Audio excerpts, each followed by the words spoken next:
Ya grabé. Creo que no había dicho nada muy relevante, así que creo que está grabando. Ya. Entonces, calcular el NSPT, N1 y N160. La segunda es calcular phi y la densidad relativa del suelo a partir de correlaciones. Y la C y la D ya es un poco más específico y es lo que apunta esta pregunta, que es determinar la aceleración máxima que el terreno puede experimentar sin que se produzca liquefacción. ¿Ya? Y D, lo mismo que arriba, determinar la aceleración máxima, ¿cierto? Pero ahora con un relleno estructural de 12 metros. Vamos a ver la imagen. Este es el terreno natural, ¿cierto? Está conformado por arena limosa y arena gravosa, y el espesor de la arena limosa es de 14 metros. Tiene un peso específico saturado de 18,4 kilonewton por metro cúbico y tiene un 20% de contenido de fino. Y al ladito se presentan los resultados del NSPT. ¿Ok? Ahora, que todas estas ecuaciones y estos enredos que está aquí son lo que necesitamos para responder las preguntas C y D, ¿ya? Ahora, hablando un poquito en términos de liquefacción, para determinar el potencial de liquefacción con el ensayo SPT necesitamos de estos términos. Necesitamos de la demanda, ¿ya? Ahora quédense con el concepto nomás, demanda, y necesitamos de la resistencia. Entonces lo que vamos a hacer básicamente es comparar la demanda con la resistencia, ¿cierto? Y la demanda está definida por esta ecuación, que depende de la aceleración máxima, de las tensiones totales y las tensiones efectivas, y un parámetro RD que básicamente se define en función de la profundidad con estas ecuaciones, ¿ya? En verdad es súper sencillo. Y la resistencia se calcula a partir de esta ecuación, que depende de, como ustedes ven aquí, del N160, ¿ya? O sea, es reemplazar el N160 y vamos a tener cuánto es la resistencia del suelo. Y finalmente lo que podría complicarnos un poco es que este N160 se debe corregir en función del contenido de fino, ¿ya? Entonces el contenido de fino está entre 5 y 35, o es mayor a 35 o es menor al 5%. En este caso es 20, así que vamos a utilizar esta ecuación que está acá, entre 5 y 35%. Y finalmente un factor de seguridad que es básicamente la resistencia dividido en la solicitación, ¿ok? Puede ser un poco enredado al principio, pero vamos a ir, a medida que los vamos desarrollando, vamos a ir entendiendo qué es cada concepto. Eso, ¿alguna duda del enunciado? ¿Algo que no entiendan?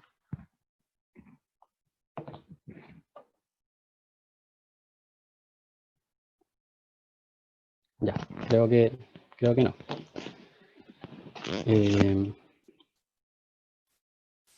Entonces voy a compartir pantalla.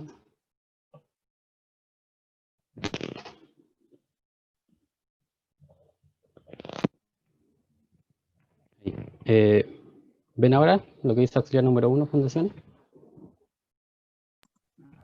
Sí. Sí. Ya.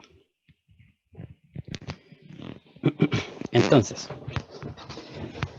ya les mostré el enunciado, pero antes de comenzar a desarrollar lo que es en sí la pregunta, vamos a trabajar, o quiero trabajar un poquito, lo que es la interpretación del ensayo SPT, ¿ya? Lo que ustedes están viendo ahí a la derecha es el resultado, el número de golpes, ¿cierto?, del SPT versus la profundidad, ¿ya? Así es como usualmente se muestra el resultado de SPT. Este gráfico en particular es de una tarea que tuve que hacer para Fundaciones 2. Entonces lo que le pido es súper sencillo. Primero, si alguien me puede decir cuánto estrato puede distinguir en este resultado de SPT y el número de golpes que hay en cada estrato. No sé si alguien se atreve a dar así una primera aproximación. Ahora, esto es bastante de criterio propio, ¿eh? Esto no hay respuestas malas ni buenas. Esto uno puede hilar tan fino como uno quiera. Yo me imaginaría que 2 estratos. ¿2 estratos? ¿Quién habló? ¿Cristóbal? Yo, Cristóbal, digo 2. Ya, ¿dónde están los 2 estratos? Como del 1 al 7, podría decir. Ya. Y de ahí, o al 9 quizás. Y de ahí del 9 para abajo está el otro. Ya. Ya, sí, puede ser. Puede ser una opción, ¿cierto? Yo diría que un poco osado, pero puede ser, ¿ya? Ya. Puede ser perfectamente mientras la puedan justificar bien. en todo caso anda cerca de lo que yo pensé. ¿Alguien más se atreve a decir algo diferente? Yo creo que son 3. 3. ¿Dónde están los 3? Del 1 al 5, del 5 al 9 y del 9 para abajo. Ahí del 9 abajo. Ya. Ya sí, me parece bien. Entonces, acá está lo que yo hice para esa tarea.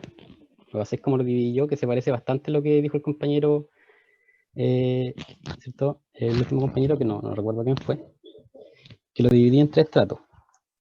La única diferencia es que yo hice la división en el 10. Ahora, perfectamente podría haber sido el 9 o el 8,5. ¿Por qué lo dividí así? ¿O cuál es un buen criterio para dividirlo así? Bueno, generalmente podemos ver que acá se comporta más o menos monótono y las diferencias pueden estar entre un 10 y un 20% y podemos decir que más o menos esos resultados son prácticamente similares. ¿Okay? Bueno, este estrato de acá, desde el 10 hacia abajo, se comporta muy bien, se comporta casi igual. Y el estrato intermedio, el que tiene un poquito, podría generar un poquito más de incertidumbre y cuestionar un poco más si hay 2 o 3 estratos, ¿ya? Pero esto, como les dije, es bien de guata. Entonces cada uno puede elegir o puede justificar, o sea, puede elegir lo que quiera mientras que su justificación esté como bien respaldada, ¿ok? Entonces, si les llega a aparecer algo así, donde tengan que analizar un ensayo CPT, la recomendación siempre, bueno, mantenerse dentro del 10-20% y justificar bien por qué eligieron eso. Y no debería estar malo, ¿ya? Eso. Ahora sí vamos al desarrollo de la pregunta. La parte A nos piden calcular el NSPT, el N1 y el N160. Como vieron en clases, el N160 es todo este corcho que está acá abajo. ¿Ya? Es el número de golpes, ¿cierto? Corregido por sobrecarga, por energía, por diámetro de la perforación, por largo de barras y por muestrador cono sin liner. ¿Bien? Ahora, ¿qué se usa en la práctica? En la práctica generalmente nos olvidamos de todo esto que está acá y solamente corregimos por sobrecarga o confinamiento y por energía. ¿Ya? Entonces, acá tenemos nuevamente la imagen del terreno. Tenemos los 14 metros de arena limosa y acá al lado el resultado de SPT. ¿Alguien se acuerda cómo se trabaja los resultados del NSPT? ¿Qué es el NSPT? El número de golpes de SPT. En términos de ecuaciones, digamos.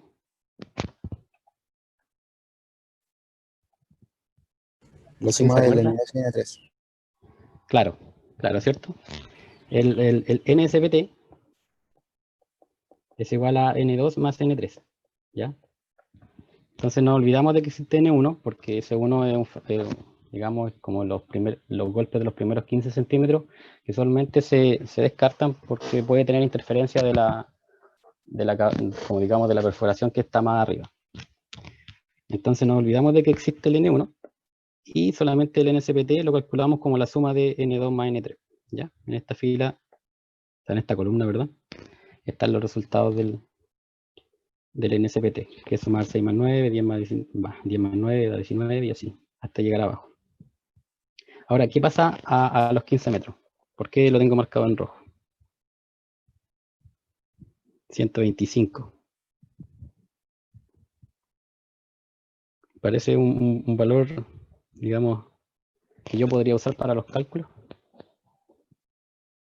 ¿Qué pasa con ese valor? Como ingenieralmente, o en la práctica. ¿No? Bueno, este valor en verdad es una R, ¿ya? Es una R porque eso significa rechazo, ¿ya? Solo es tan duro que básicamente es muy difícil penetrar y entonces se le marca como rechazo. Ahora, ¿cuáles son los criterios para considerar rechazo? Creo que eran 3, yo me acuerdo de 2 ahora, pero uno de ellos era que hubieran más de 50 golpes en 15 centímetros y el otro era que hubieran más de 100 golpes en total, ¿ya? Cualquiera de los dos criterios es suficiente para considerar rechazo. Entonces, esto es rechazo.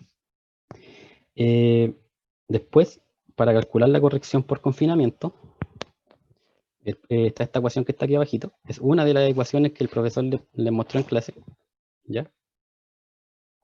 Que depende de la tensión efectiva y de la presión atmosférica, ¿cierto? PA igual 100 kilopascales. ¿Ya? Es una de las ecuaciones que el profe nos mostró en clase. Yo la elegí, si me pidieran justificar por qué elegiría eso, bueno, porque es como la que está, si ustedes se van al gráfico donde muestran esta ecuación, es como la que está más al medio de todas las otras ecuaciones. ¿Ya? Entonces, como necesitamos las tensiones efectivas, aquí hay una columna que marca las tensiones efectivas a distintas profundidades. ¿Ok? Y después directamente con esa tensión efectiva calculamos cuánto vale el CN, ¿ya? Y multiplicando CN, ¿cierto? N1, perdón, N1 es igual a CN por NSPT. Y esto es lo que está aquí. ¿Ok? Y después respecto a la energía. ¿Qué pasa con la energía? En el enunciado no nos hablan en ningún momento sobre energía, ¿no? No nos dicen cuánto es la energía real que se está transmitiendo digamos, que el martillo le transmite al tubo donde se está haciendo el SPT. Entonces, ¿qué pasa en esta situación? Yo personalmente lo consideré que la corrección por energía, el C sub E es igual a 1, ¿ya? ¿Pero por qué? Este valor igual tiene que tener una justificación, ¿ya? Pero ustedes ahí pueden ir a las tablas que les mostró el profe en clase, como rango para los distintos valores de la corrección por energía, ¿ya? Entonces, si vamos acá abajo, dice que la corrección por energía para un martillo automático, suponiendo que el ensayo fue hecho por un martillo automático, está entre 0.8 y 1.3. En particular, yo, por simplicidad, me tomé C sub E igual a 1. Ya me simplifiqué la vida y dije C sub E igual a 1. Ahora, si uno quiere ser más conservador, ¿cierto? Yo tomaría C sub E igual 0.8 o 0.9, ¿ya? O 0.9.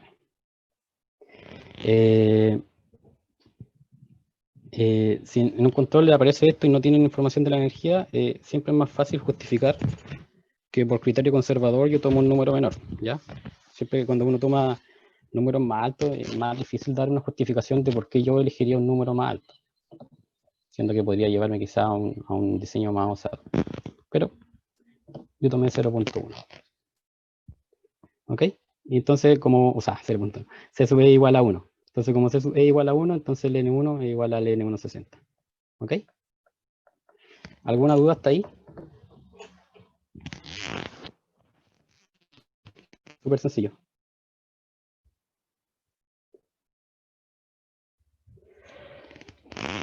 ¿No? ¿Alguien quiere opinar algo? Todo bien. ¿Todo bien? Ya, excelente. Entonces pasamos a la pregunta B. La finalidad de la parte B es mostrarle un poco el uso de las correlaciones y el cuidado que tenemos que hacer, o sea, que tenemos que tener cuando utilizamos estas correlaciones, ¿ya? Entonces nos piden calcular el phi y la densidad relativa de los suelos, usando correlaciones, ¿cierto?, acorde al tipo de suelo, ¿ya? Entonces, lo que hacer aquí es decidir qué correlación voy a usar, qué correlación. Entonces, yo en particular tomé estas dos correlaciones, la de Meyerhoff de 1957 y este autor que no sé cómo se pronuncia, pero de 1975. Y estos autores me dicen que yo tengo que utilizar el N60 para calcular la densidad relativa de los suelos. Pero lo que hay que tener cuidado en estas correlaciones es cómo definen el N60 estos autores, ¿ya? ¿Será el N60 como lo utilizamos nosotros, corregido al 60% de la energía?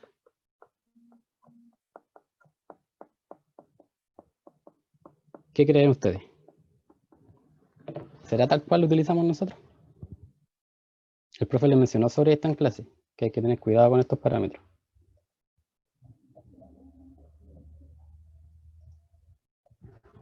Ya, no creo que lo sepan, pero no, el N60 que utilizan estos autores no es el N60 que utilizamos nosotros, y ese es el cuidado que hay que tener, sino que el N60 que definen los autores es el NSPT, ¿ya? O sea, llegan y utilizan el resultado del SPT que obtuvieron del ensayo. Bueno, eso era lo que le quería transmitir con esta pregunta. Lo demás, lo que yo hice es tomar un promedio del N60, que en verdad es NSPT en los primeros, en todas las profundidades, y reemplazarlo acá nomás y obtener la densidad. Eso. Y finalmente la parte, que es la parte entretenida, que es darle una aplicación al N160. ¿Cómo aplicamos o cómo utilizamos el N160 para calcular el potencial de liquefacción de los suelos? ¿Ya? Que este tipo de preguntas, como ya les dije, es probable que el profesor la pregunte en un control, dando las indicaciones obviamente, o preguntas de este estilo. Este gráfico se lo mostró el profe en clase, ¿ya? Si van a la clase de SPT, les muestra este grafiquito ahí en una diapo, muy a la rápida, pero se los mostró. Y a partir del N160, puede estimar el potencial de liquefacción. ¿Cómo se lee este gráfico? Y aquí vamos a necesitar los conceptos que les mencioné antes, ¿cierto? CRR es la resistencia a la liquefacción, ¿ya? Y CSR es la solicitación. Entonces, lo que muestra este gráfico, estas curvas, son curvas de resistencia, ¿ya? Son CRR. Entonces, ¿cómo yo entro este gráfico? Yo tengo el NSPT, por ejemplo, tengo un N160 igual a 20 para un suelo con menos de 5% de contenido de fino y obtengo mi resistencia, ¿ya? Mi resistencia a la liquefacción. Súper simple. Y después por el otro lado yo voy a tener una solicitación que va a estar dada por la aceleración máxima y voy a caer, por ejemplo, supongamos que caigo en un punto acá. Entonces, ¿qué quiere decir eso? El suelo es potencialmente licuable, ¿ok? Así de simple se lee este gráfico. Un gráfico muy útil a todo esto, ¿ya? A partir de la información del NSPT, poder estimar el potencial de liquefacción. Ahora, estas curvas se construyen para arenas con diferentes porcentajes de contenido de fino. 5, 15 y 35. En particular la podemos construir con estas ecuaciones que ustedes ven acá, ¿ya?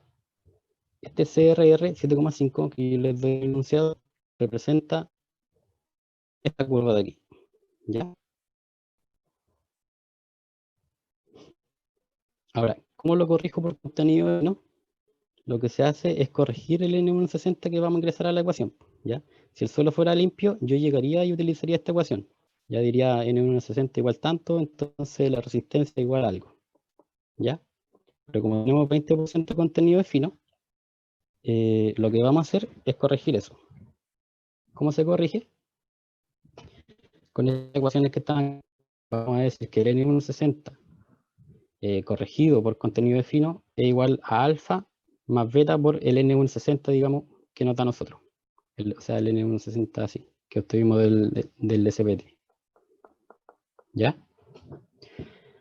¿Y cómo se calculan estos parámetros de beta?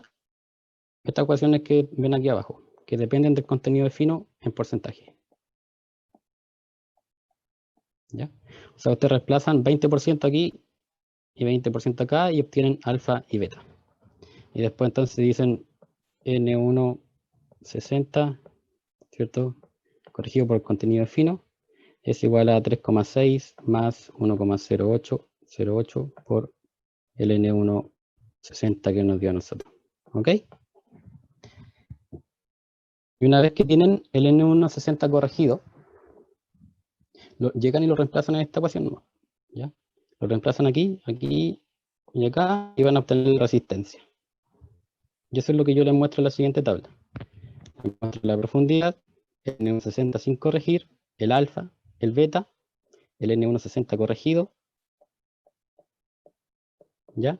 Y la resistencia a la liquefacción. A todo esto tiene unidades de... No me acuerdo.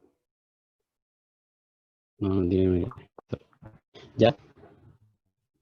Ahora, ¿por qué aquí hay un número en rojo que tiene un número negativo? ¿A alguien se le ocurre por qué? Quiere decir que este suelo no resiste a la liquefacción y licúa siempre. Pero ojo que tiene un N160 súper grande.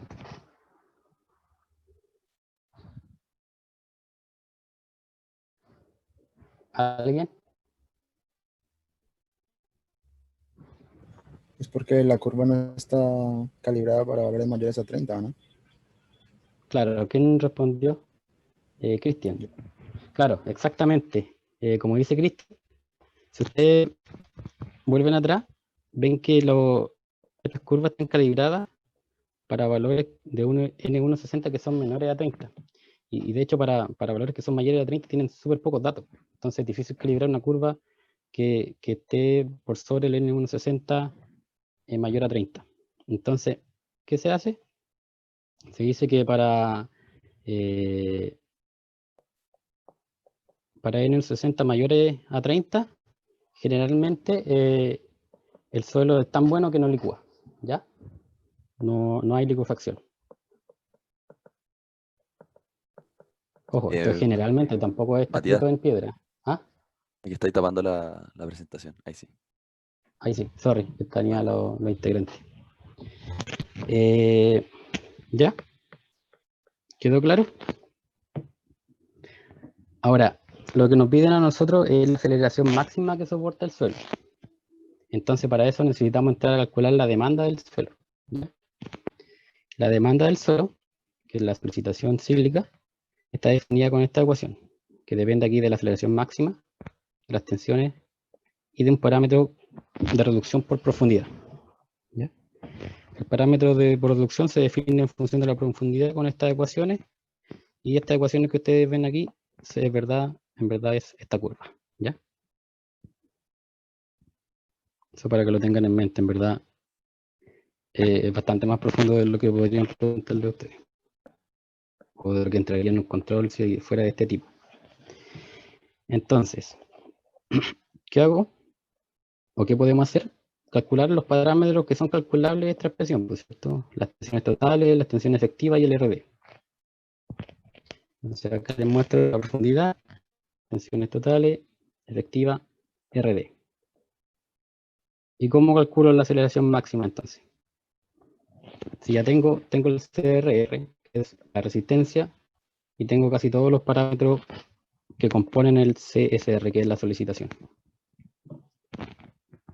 Entonces, ¿cómo calculo la aceleración máxima?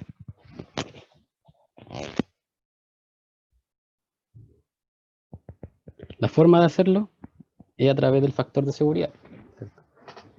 Un factor de seguridad que relacione la resistencia, la solicitación, y estos parámetros, esto es para darle la ecuación completa nomás, pero si este lo vamos a ocupar, este no lo vamos a ocupar. Este depende de la sobrecarga, y este depende del tipo de sismo. Si ustedes se fijan en el CRR, tiene un 7,5 acá abajo. ¿A alguien le llama la atención ese 7,5?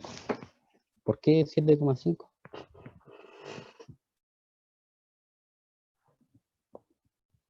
Esto es porque esa curva está calibrada para un sismo de magnitud 7,5. ¿Ya? ¿Y qué pasa si tenemos un sismo que no sea 7,5? Tenemos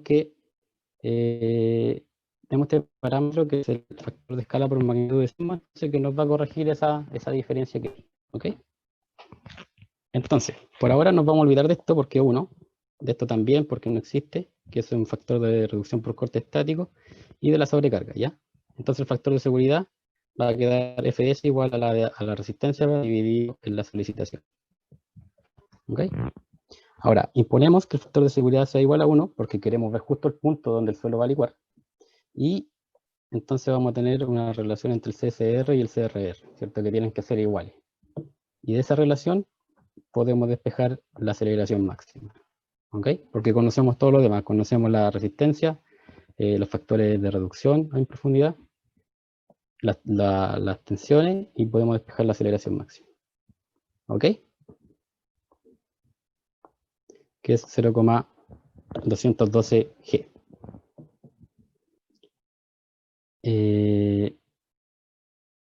Muy bien. La parte D bien rapidito en verdad porque no, en verdad considero que no aporta mucho al auxiliar. A todo esto, esta pregunta es de mucho más simplificada, pero es de mi curso de dinámica de suelo. El profesor me pidió que se la hiciera a ustedes ya. Ahora, si me pidió que hiciera esta pregunta, no sé, yo tendría que decir que por algo será. No sé, no estoy asegurando nada, pero por algo será. ¿Ya? ¿Qué pasa cuando ponemos ahora los 12 metros de relleno estructural sobre el terreno? No tengo la imagen acá, pero está en el enunciado, ¿cierto? Hay 12 metros de un relleno estructural que están por sobre el suelo natural. ¿Qué cambia?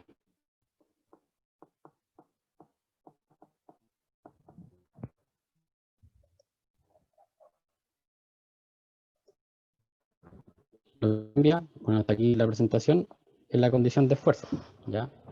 Va a cambiar la condición de esfuerzos totales y va a cambiar la condición de esfuerzo efectivo. Y eso me va a modificar las expresiones de la solicitación sísmica. Y también ahora tenemos que entrar a jugar con el factor de sobrecarga, ¿ya? El K sigma que les dije arriba, ¿qué es esto? Este factor de aquí, que es un factor de reducción por sobrecarga. ¿Cómo se define el K sigma? Bastante simple. Si aparece en un control tendrían que dárselo. La tensión efectiva dividido en la presión atmosférica elevado a F-1, donde F es un factor que depende de la densidad relativa de los suelos. ¿Ok? Ahora, ¿por qué yo tomé F igual 0,6? ¿Cierto? F es un factor que depende de la densidad relativa.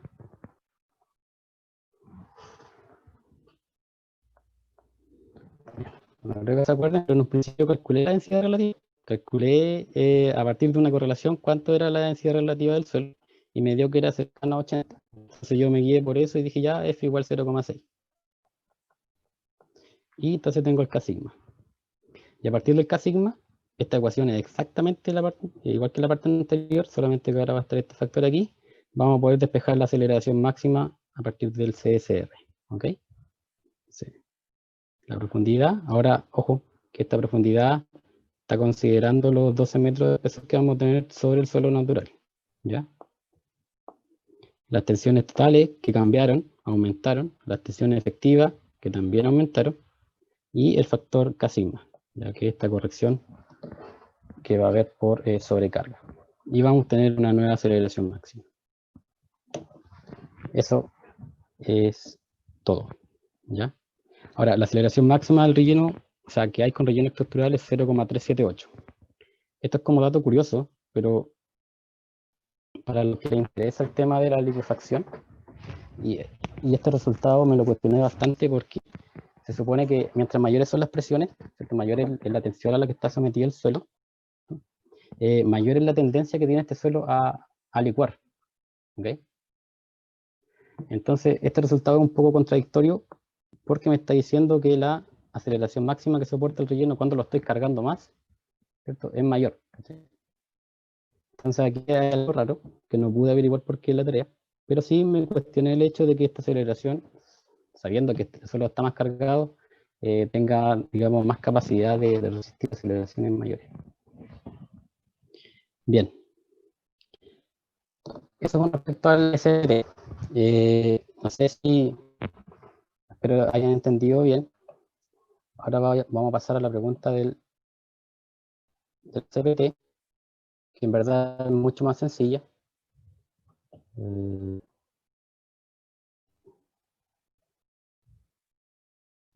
Creo que está compartiendo. Bien, problema 2. Entonces, aquí les muestro un resultado de un CPT, ¿ya? Que muestra la resistencia de cono, QC, versus la profundidad, y la resistencia de fuste versus la profundidad. Y les pido aquí, súper sencillo, que trabajen, que obtengan datos a partir de este ensayo, ¿no? Primero la resistencia de punta, la relación que hay entre la resistencia de punta, UC, y la resistencia de fuste a profundidades de 3, 5 y 7 metros. Segundo, indicar qué tipo de material es probable encontrar a esas profundidades a partir de estos datos. C, calcular la densidad relativa de esas profundidades. Ahí es necesario ocupar alguna correlación que el profe les dio en clase. Y D, que ya más para introducirlo a lo que es la verificación de las fundaciones, dice, se desea verificar el diseño de una fundación cuadrada, mostrar la figura 4, la que está sometida a una solicitación vertical de 500 kN. Compruebe si el diseño cumple con la capacidad admisible y considere un factor de seguridad igual a 3. ¿Veis? Además el gamma igual 18 kN por metro cuadrado. Sé que aún no voy a explicar más o menos cómo funciona o cómo se trabaja este tipo de problemas. Aquí tenemos 0,8 metros, es cuadrada de 1,5 por 1,5 y está sometida a 500 kN de solicitación vertical.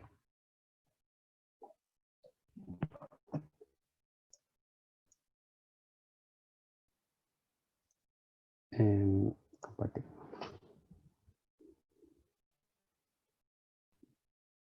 Ya. Entonces, primera parte, nos pide calcular la relación entre la resistencia de punta y fuste, ¿cierto? A profundidades de 3, 5 y 7 metros. Ahora, esto, hay varias formas de interpretar el ensayo, porque recuerden que el ensayo CPT es un ensayo continuo, o sea, va entregando prácticamente información a lo largo de toda la profundidad. Entonces, en ese sentido, es un poquito más complejo que el SPT, que es un ensayo discreto. Pero lo que yo hago es irme a cada profundidad, ¿cierto? Me simplifiqué bastante la vida y tomé el punto nomás, donde intersecto la curva de la resistencia de cono, veo cuánto es, ¿ya? Hago lo mismo para la resistencia de fuste y veo cuánto es, ¿ya? Eso para los 3, los 5 y los 7 metros, ¿ya? Esos resultados los tienen acá en la tablita que les estoy mostrando. A los 3, la resistencia no es, la resistencia de cono es 9 megapascales, a los 5,20 y a los 7,22. Ojo aquí, tienen que fijarse bien en qué unidades está en la resistencia, ¿ya? Estamos hablando de megapascales en el caso de la resistencia de cono, y estamos hablando de kilopascales en el caso de la resistencia de fuste, o sea, ahí hay unos factores de escala bastante grandes. Y lo que le pido en la pregunta es calcular la relación entre QC y FS, ¿ya? Una relación que es bastante útil, que lo vieron en clase y que les recomiendo que la estudien. Que básicamente esta relación nos va a decir con qué tipo de suelo nos vamos a encontrar en profundidad, ¿ya?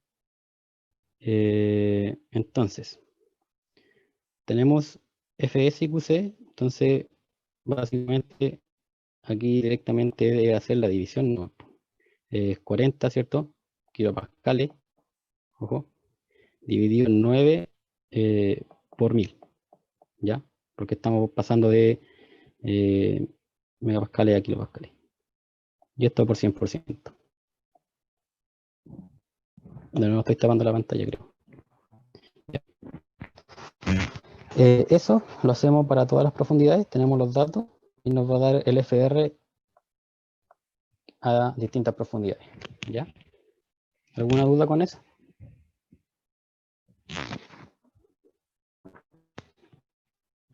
Creo que no. ¿Verdad que no? Bien. En la pregunta B, tienen el tipo de material que es probable encontrar a esas propiedades, ¿ya? Para esto vamos a utilizar los gráficos que son del Salgado, que el profesor también mostró en clase. Y estos gráficos necesitan. Estos gráficos tienen información bastante valiosa y necesitan el radio de fricción normalizado, que es esta ecuación que está acá, y necesitan la resistencia de cono normalizada también, que es esta ecuación que está acá, ¿ok? Entonces con esos dos parámetros yo entro a este gráfico y voy a caer en una zona del 1 al 9, Y a partir de donde caiga mi punto, ¿cierto? Yo puedo decir el tipo de suelo que yo esperaría, ¿cierto? Esto no, seguramente te vas a encontrar con este suelo, sino que es probable que yo tenga ese suelo en profundidad según estos dos parámetros, ¿ok? Entonces,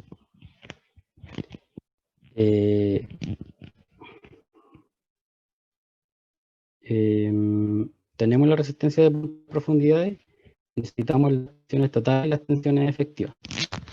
En este caso yo no les doy ninguna información digamos, del nivel freático, ni del gamma SAT, ni del gamma D, solo les doy un gamma, ¿ya? Así que en este caso podemos asumir que está completamente seco el suelo, entonces sigma B es igual a sigma prima B, ¿ya? Y con esto yo entro a esta ecuación, ¿cierto? Con el QC, sigma igual gamma por Z, lo reemplazo acá, y voy obteniendo el QT para todas las profundidades, y el FR normalizado, ¿cierto? No es el mismo FR que calculamos antes, porque ahora al QC le estamos restando la tensión total. Y el FRN normalizado. ¿Ya? Con estos valores, 166 y 0,45%, voy a este gráfico, que está en escala logarítmica, 0,1, 0,2, 0,3, 0,2, 0,3, 0,4, acá. Y 160 y algo, por ahí. Y ubico este punto ahí, ¿ya? Y eso me da 6, que 6 es una arena limosas. ¿Ok? Hago lo mismo para los 5 metros y para los 7 metros. En general me da, si ustedes ven acá tengo todos los puntos, me da que el suelo se parece bastante, ¿ya? Yo diría que todo es una arena. ¿Qué pasa con la profundidad? Si nos piden analizar un gráfico como esto, vemos que la profundidad va aumentando el OCR, ¿ya? Que es el grado de consolidación de los suelos. O sea, los suelos con la profundidad aquí me están mostrando que el suelo está más cementado con la profundidad. Por eso hay más resistencia. Bien, eso sería encontrar el tipo de suelo a partir de un ensayo CPT. Y finalmente, nos piden calcular la densidad relativa a esas profundidades. ¿Okay? En este caso, y aquí de nuevamente les vuelvo a recalcar el punto de que utilizo una correlación, pero hay que ser cuidadoso con la correlación que vamos a utilizar y justificar por qué la estamos utilizando. Siempre leer eso, siempre saber por qué la estamos utilizando. En este caso yo utilizo la correlación de estos autores, porque es para arena, primero, para arena limpia, ¿ya? Y de acuerdo al resultado que yo obtuve acá atrás, ¿cierto? Esto es una arena limpia o arena limosa o una arena con gas, ¿ya? Se acerca bastante a lo que la hipótesis con lo que estos autores desarrollaron esta correlación. Siempre que vean PA, que PA es la presión atmosférica, 100 kilopascales. ¿Ok? Entonces, voy con la resistencia de punta, la reemplazo en esta ecuación y obtengo la densidad relativa a todas las profundidades. Súper sencillo. ¿Ya? Nada de otro mundo, solamente reemplazar y ser consciente de qué ecuación estamos utilizando y por qué la estamos utilizando. Y una observación, en este caso no nos piden calcular el ángulo de fricción, pero si nos lo pidieran, podríamos hacerlo, nuevamente justificando por qué estamos utilizando una ecuación. Y en este caso, yo utilizo la ecuación de Robertson, porque él derivó una ecuación para determinar el ángulo de fricción a partir de arenas de cuarzo que eran normalmente consolidadas, ¿ya? Y si ustedes vuelven atrás, cuando encontramos el tipo de suelo, a mí los puntos cayeron principalmente dentro de esta zona. Si se fijan, dice normalmente consolidado. Yo dije, ya, esta es la mía, de aquí me agarro y justifico con eso que puedo llegar y utilizar esta ecuación. ¿Ok?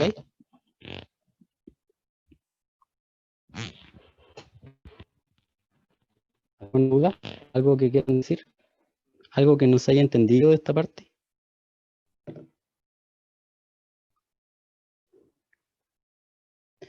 No sé si han visto las clases de CPT. No sé si la han visto, pero hay una parte en que el profe les muestra un esquema iterativo para el CPT, ¿ya? Un esquema iterativo para el CPT. Y yo creo que en esta parte podría ser que el profe se agarre de eso para preguntarle algo, ¿ya? Así que les recomiendo que estudien bien esa parte. Cómo funciona ese esquema iterativo, que creo que era de Robertson, el mismo autor que yo les mencioné acá para el ángulo de sección. Porque podría ser que les pregunte algo de eso, ¿ya? Perfectamente factible. Y la parte D, que es verificar el diseño de una fundación. Aquí voy a mencionar algunos conceptos para introducir lo que es el diseño de fundaciones.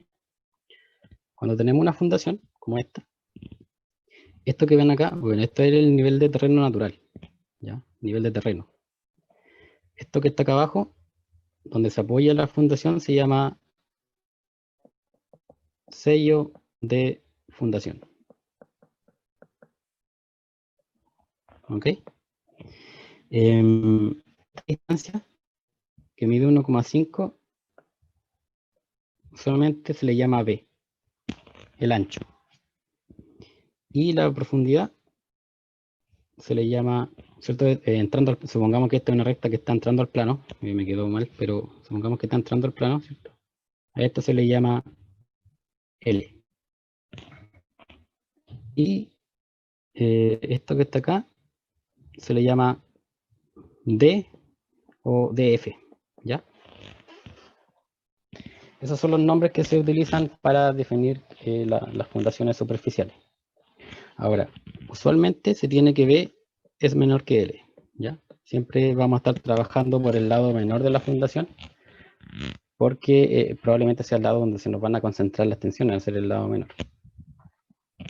Entonces, haya quedado claro esto de la nomenclatura, digamos. Para verificar esta fundación, lo que yo hice fue nuevamente ir a buscar un autor que me dijera cómo calcular mi capacidad de soporte en función de algo, en este caso del CPT, la resistencia de cono del CPT, ¿cierto? Y encontré la expresión de este autor, ¿ya? Que me dice, la resistencia última que va a tener el suelo va a estar dada por estos números de acá, ¿cierto? 48 menos 0.09 por 300 menos la resistencia de cono elevado a 1.5. Esto trabajado en kilogramos por centímetro cuadrado, ¿ya? Entonces, ¿qué necesito? Necesito ir a buscar QC, ¿cierto? Que es la resistencia de cono, al nivel donde va a estar mi fundación, o sea, 0.8, ¿ya? En los ejemplos anteriores trabajamos con 3 metros, así que estaba mucho más abajo, así que tenemos que volver al gráfico del ensayo CPT, buscar cuánto vale QC a esa profundidad, y lo notamos acá. A mí me dio que aproximadamente era 2,5 megapascales, ¿ya? Eso igual a 2500 kilopascales y 25 kilogramos por centímetro cuadrado. Entonces, tengo esto, lo reemplazo acá y voy a obtener el Q último, ¿ya? Esa es la capacidad de soporte última que va a tener el suelo, ¿ya? Esas tensiones son las que soporta el suelo en función o sea, a partir del ensayo CPT. Ahora bien, la capacidad de soporte admisible, ¿cierto? Nosotros siempre trabajamos con factores de seguridad y en el caso de las fundaciones, los factores de seguridad son súper grandes, ¿ya? Hay mucha incertidumbre en lo que son las ecuaciones de la capacidad de soporte y de determinar en verdad cuánto resiste el suelo, así que nosotros utilizamos factores de seguridad bastante grandes y usualmente lo que se utiliza es 3, ¿ya? Este número siempre se utiliza, factor de seguridad 3 para las fundaciones. Incluso puede estar entre 3 y 5, ¿ya? Es raro que se utilice algo menor. En el caso sísmico podría ser un poquito menor, ¿ya? Entonces, la capacidad de soporte admisible es igual al Q último, ¿cierto? Que era 696 dividido en el factor de seguridad. Y eso me da 232 kilopascales. ¿Ok? Entonces, ¿qué hago ahora que tengo la resistencia admisible o la capacidad de soporte admisible del suelo? La comparo con la solicitación a la que está sometida el suelo, ¿cierto? Que va a estar dado por la carga, son 500 kilonewtons, dividido en el ancho, en el área. Eso me da 222 kilopascales. Entonces, me da que, ¿cierto? Este diseño verifica las solicitaciones a las que está siendo sometida. Eso, súper simple, en verdad. Y en caso de que no cumplieran la capacidad de soporte admisible, ¿qué podríamos hacer para mejorar el diseño? Alguien que me dé una idea. ¿Qué se le ocurre? Hay algo que es súper directo, pero también hay otras soluciones. Podría sacar a andar el sello de fundación. Claro, ¿cierto? Una opción que es la más directa, que es, ya yo agrando esto, ¿cierto? Para acá y lo agrando para atrás nomás, o lo que sea necesario. Entonces me da un área mayor y voy a poner entonces que las tensiones se van a distribuir en un área mayor, entonces van a bajar, ¿sí? Y la otra opción, que a mí se me ocurre, es ver el CPT, ver el ensayo CPT, y si ustedes van al CPT, ¿cierto? Nosotros estábamos a los 0,8 metros, estábamos como por aquí.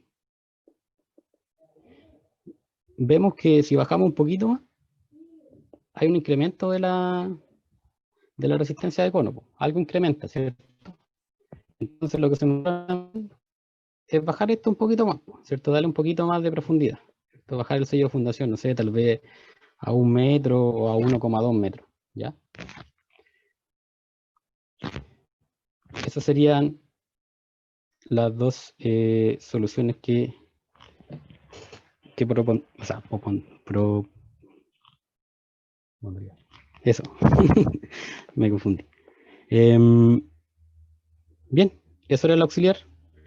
No sé si alguien tiene alguna duda muy particular de la materia del auxiliar. Quizás la pregunta 1 a alguien le pareció un poco como fuera de contexto, no sé, voy a decir, o un poco exagerada, pero no sé qué opinar en verdad, porque me da la impresión de que podría ser preguntable, ¿ya? El profe me lo pidió, o sea, no esa pregunta, pero algo de ese estilo, ¿ya? La idea es que si ustedes se enfrentan a una pregunta de ese estilo, que lean bien las instrucciones, las indicaciones, y seguir nomás las fórmulas, ¿cierto? Aplicando los conceptos que saben hasta ahora. No sé, manejen bien los conceptos de geotecnia, de geomecánica, y eso les puedo decir. Y cuidado con las correlaciones, siempre. Siempre cuidado con las correlaciones, estudiar bien la hipótesis sobre las que fueron desarrolladas. ¿Alguna pregunta? Matías, ¿cuánto dura el control? El control dura 2 horas. Ya. Sí. 2 horas y el profesor me dijo que tenían 1 hora adicional para subirlo a curso. Ahora, esta semana, ¿cierto? Todos saben que hubo un paro. Si alguien se lo pregunta, yo no tengo idea de lo que va a hacer el profe. Yo estoy en dinámica de suelo con él y al menos en dinámica de suelo ese control es inamovible, ¿ya? Así que, bueno, no sé qué va a hacer en el curso de fundaciones. Eso, si alguien tiene duda o quiere hablarlo, directamente con él, ya mañana en clase. Eso. ¿Alguna otra duda?